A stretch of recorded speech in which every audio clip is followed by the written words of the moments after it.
moment that America ceases to be America. They are embracing socialism. If we start this socialism, you know, I guess Ocasio-Cortez is doing it. Green New Deal, 70% marginal tax rate. This Green New Deal, they're trying to get rid of all the cows. They want to take your pickup truck. They want to rebuild your home. They want to take away your hamburgers.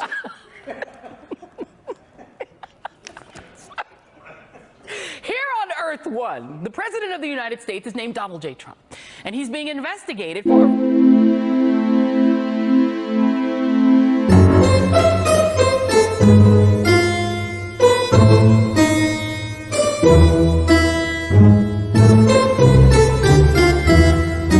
Trump spoke at the CPAC conference for, I'm not exaggerating, 2 hours and 20 minutes straight.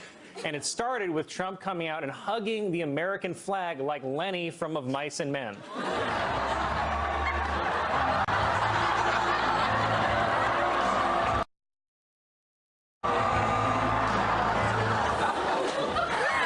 The hell was that? It somehow got crazier from there. Here's the taste. Our country's in big trouble, folks, because we have to get it back.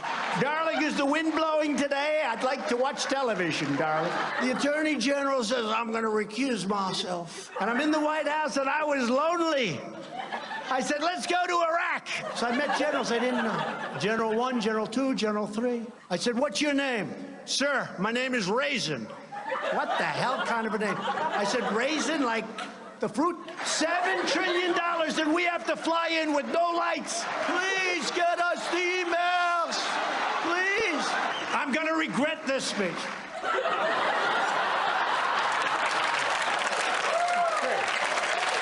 Yeah, well, at least he's self-aware. That was how Saturday Night Live summed up the president's address to CPAC. This morning, we're going to take our own stab at it.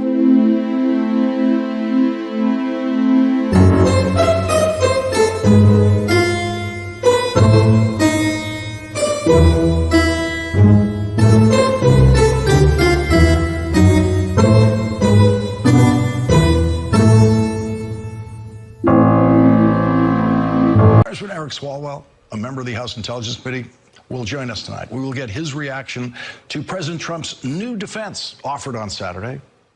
His new defense about his public attempt at collusion with Russia during the presidential campaign.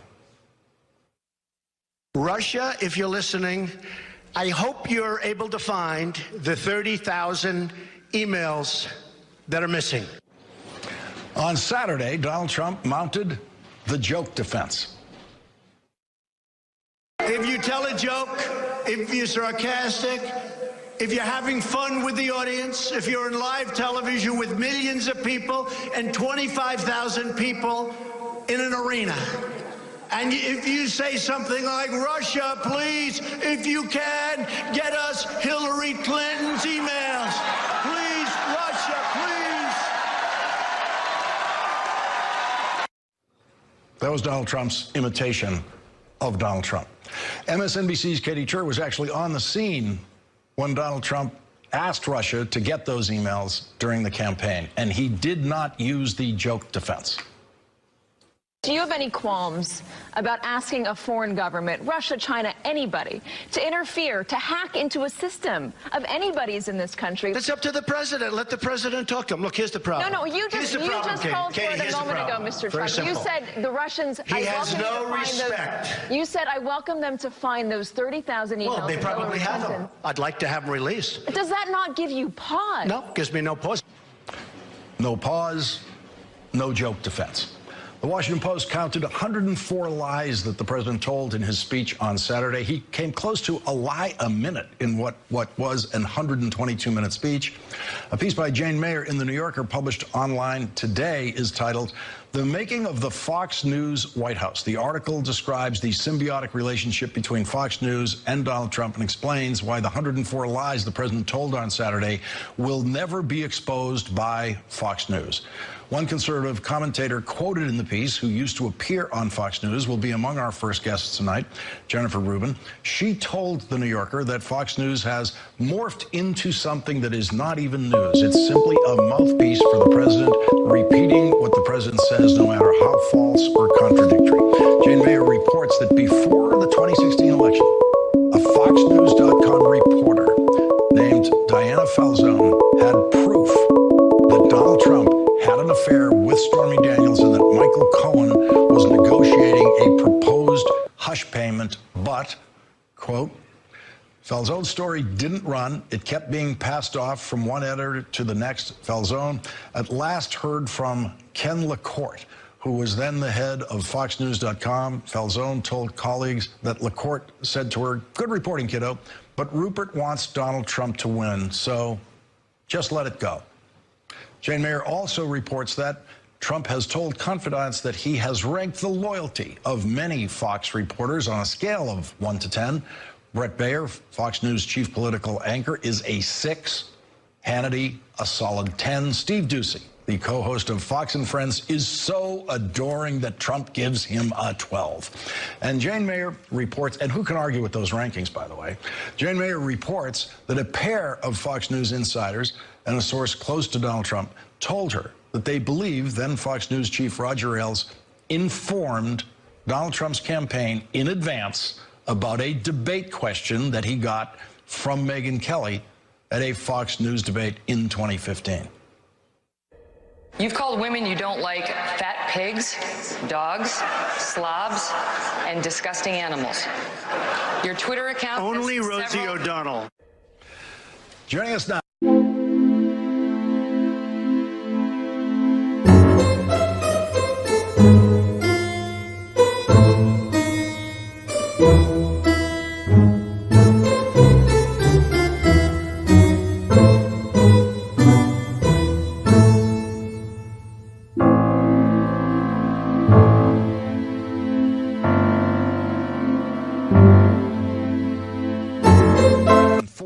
The followers give the leader unqualified emotional support. Gerald Post is now a professor of psychiatry after serving 21 years in the CIA. He wrote the CIA's personality profile of Saddam Hussein. In this book, he writes, Trump has a mirror-hungry leader personality which feeds on the adoration of his followers. There's so much love in this room. It's easy to talk. You can talk your heart out. You really can. There's love in this room. You can talk your heart out. It's easy. According to the psychiatrists who've been studying Donald Trump, and according to all the public evidence we've seen, the place Donald Trump goes for love is the CPAC stage and the Trump rally stages, where he stands out there alone, surrounded by thousands of strangers who he believes loves him and do indeed appear to love him. And Donald Trump has never even suggested that he looks for love anywhere else. Listen to his description of his New Year's Eve. So I stayed in the White House. And I'll tell you what, I was there. I told my wife, go to Florida, enjoy your Christmas. I stayed for Thanksgiving. I was in the White House for a long time, months. I had cabin fever in the White House. But if you've got to have cabin fever, that's the place to do it. But I was there, I don't know, for a number of months, through Christmas. I spent my New Year's all by myself. Don't cry.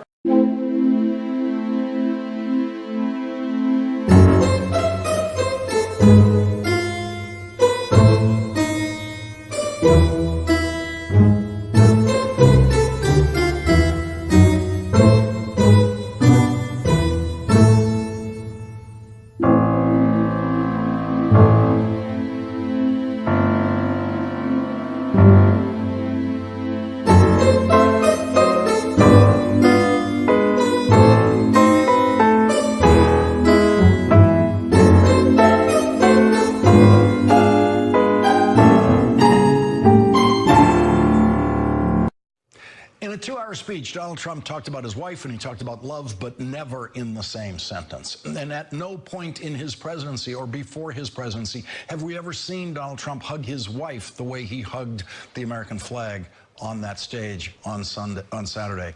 And he hugged that flag not because he loves the flag, but because he loves his audience's reaction to him pretending to love the flag. Donald Trump has changed his supporters at CPAC.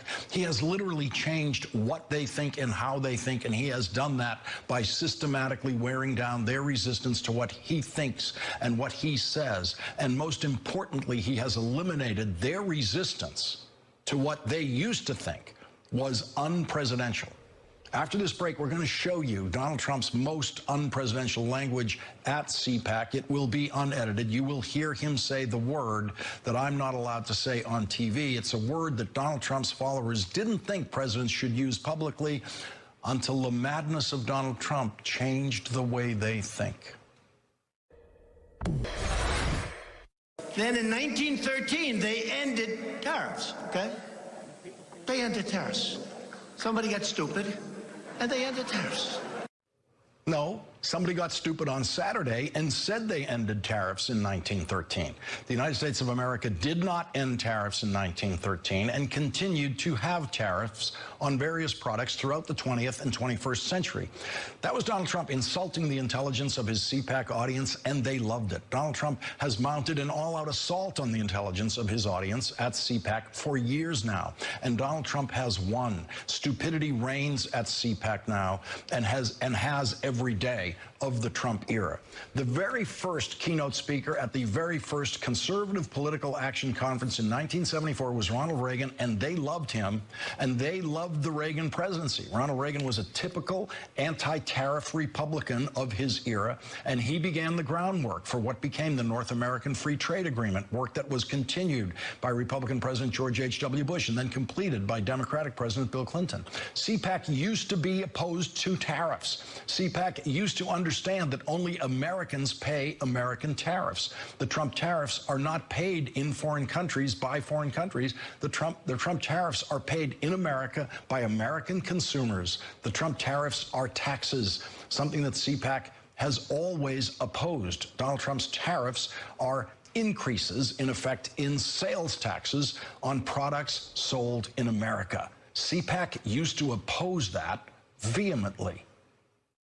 You know, everyone said, oh, it's a tax on our... It's not really. Yes, Donald Trump wouldn't dare finish that sentence. You know, everyone said, oh, it's a tax on our... And then he stopped. Our what? Our people, our consumers. That's who's paying the Trump tax in the form of Trump's tariffs. President Trump is so confident in the stupidity of his CPAC audience that he said this. You know, I'm building the wall. We're finishing the wall. We got a lot of money. It's in the thing.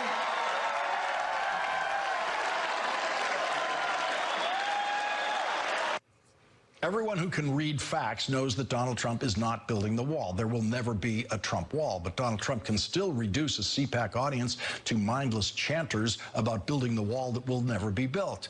Because he has worn them down, he has brainwashed an audience of followers eager to be brainwashed. Since World War II, psychiatrists and social psychiatrists have been intently studying the relationship of leaders like Donald Trump and their followers. In The Dangerous Case of Donald Trump, the book that I mentioned, former CIA psychiatrist Gerald Post writes, the relationship between Trump and his hardline followers represents a charismatic leader-follower relationship whereby aspects of the leader's psychology unlock, like a key, aspects like his followers' psychology. And having unlocked them like a key, Donald Trump is now putting in their minds the words he wants them to say when Michael Cohen publicly testifies about Donald Trump committing crimes, or when the Mueller report comes out, or when the Democratic House committees continue to pile up incriminating evidence against the president. There is one word that Donald Trump needs everyone at CPAC and all of his followers throughout the country to say all at the same time, and he said it to them on Saturday. He said that after Republicans lost the House of Representatives in the last election, the new Democratic chairman in the House, who have been there a long time, are all of a sudden trying to take him out. And here are the exact words that the president used in saying that. Now we have people that lost, and unfortunately, you put the wrong people in a couple of positions, and they leave people for a long time that shouldn't be there, and all of a sudden, they're trying to take you out with bullshit, okay?